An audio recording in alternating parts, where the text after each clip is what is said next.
जे मो दीटा पिलांकर सिलेक्शन हो जाइए। आखिरे लुह आसी जाऊला मनरे कोह आसी जाऊला। केन्द्रापड़ा जिला पट्टामुंडाई ब्लॉक अंतर्गत बेलतल ग्राम श्री श्री साई बाबा विशाल चौभाड़ी यात्रा अनुष्ठित हो जाइछि। एही चौभाड़ी यात्रा रे बहु भक्तों समागम होइथिला। चौभाड़ी यात्रा रे बाबांको चलती विग्रह गाँ गाँ और सहर परिक्रमा करथिले। बाजा बाण और रोशनी रे संपूर्ण भावे चमकुथिला बेलतल ग्राम। ओडिशा और ओडिशा बाहरु मध्य पंडित माने जोग देइथिले एही चौभाड़ी शोभा यात्रा रे। आजिर दिनर पूजा संपूर्ण भावे केमिति होइथिला और ता सहित चौभाड़ी शोभा यात्रा शेष केमिति? जय श्री साई। मुसाई सेवक कालीन आपण मानक समस्त को प्रणाम करुछि। बड़ सौभाग्यर विषय आमर ये बेलतल साई मंदिर पट्टामुंडेईर आज चतुर्थ वार्षिक स्व नक्षत्र उत्सव पालन करा जाउथला। आउ एही वार्षिक उत्सव एक आनंद उल्लास मध्य संपन्न होइछि।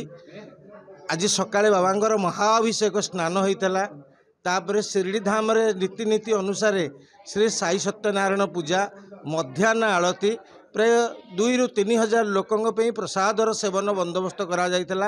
तापर दिन ठीक 4टा बेलू बाबांकर विशाल पालिकी शोभा यात्रा बाहरी जहाँ यही पट्टामुंडेई सहर परिक्रमा करी एवं मंदिर आसी पहुँचला।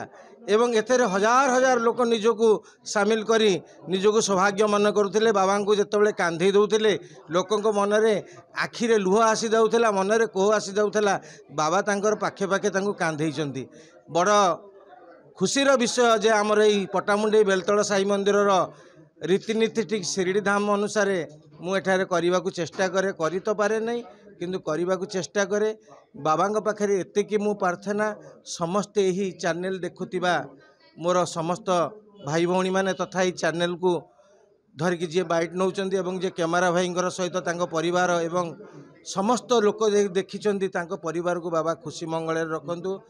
परिवार सदा सर्वदा सुख शांति रहतु। एति बाबा पाखे मोर प्रार्थना। जय श्री साई। वर्तमान आम अच्छु पट्टामुंडेई साई मंदिर निकट में अच्छु।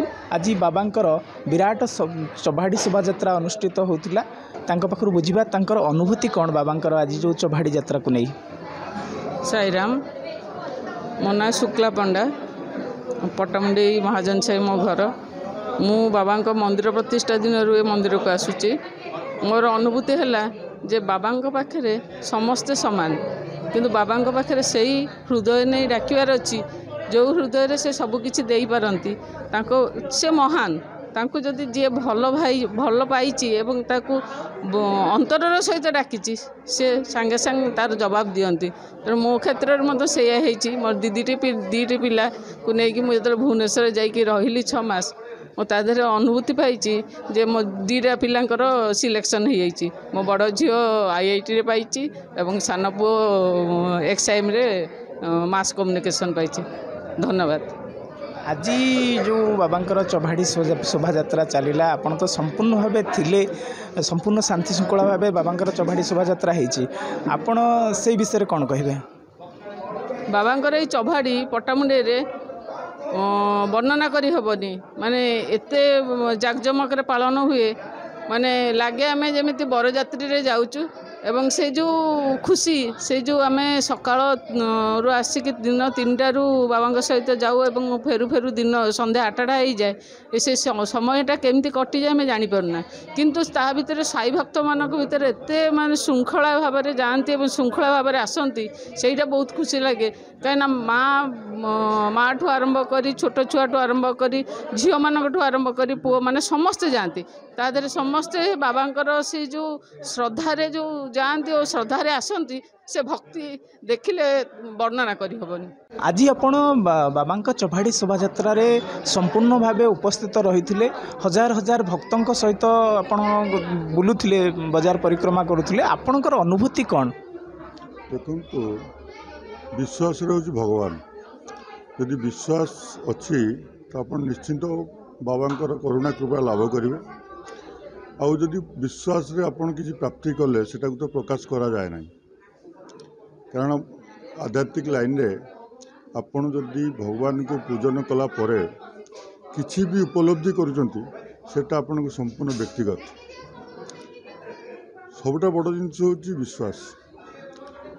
मु अनेक 2-3 दिन है ये अच्छी देखुची अनेक लोकंकर परिश्रम भी देखुची बाबांकर जो करुणा कृपा और बाबांकर जो माने भक्ति भाव रे आज हजार हजार लोक आस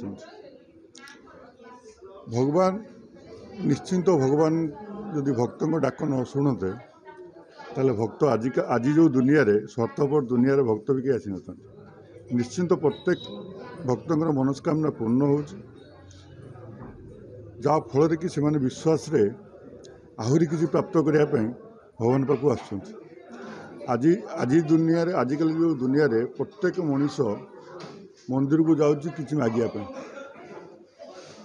तो निश्चिंत तांकर दाबी बाबा पूर्ण करुँच बोली दिन को दिन भक्त संख्या बढ़ुची सबुठार बड़ जिनिस आज जोटा मुझे उपलब्धि कली जो नारी मैंने आज कांधे बोहिले पालिकी सेवा कले से वास्तव में अनेक कम जगह देखी एम भर जो उत्साह उद्दीपना थिला दीर्घ 6-7 किलोमीटर परिक्रमा करी आसी सकाळू आसुचंती से 3टारू परिक्रमा शुरू है सरला 7:30-8टारे से प्रसाद सेवन कर घर गले निश्चिंत बाबांकर अनेक किसी कृपा अच्छी से ना मु मोर व्यक्तिगत अनुभूति कहूँ मु खाली पादे चली मैं छोट बेलू चली ना कि गत थर चबड़ी यात्रा रे मु पूरा 7 किलोमीटर खाली पादे चलती गुरु माने बाबा कृपा थिला बोली मु चली पार्थिली मुझे विश्वास कर चली पारि बोली मुझे पदयात्रा शुरू कली पालिंगी मुझे मो शरीर को बाबा पाद समर्पण करी शुरू कर तो मुझे लास्ट शेष कली से अनुभूति मोर थिला कि मते मु निजे चली नी बाबा मत चलाते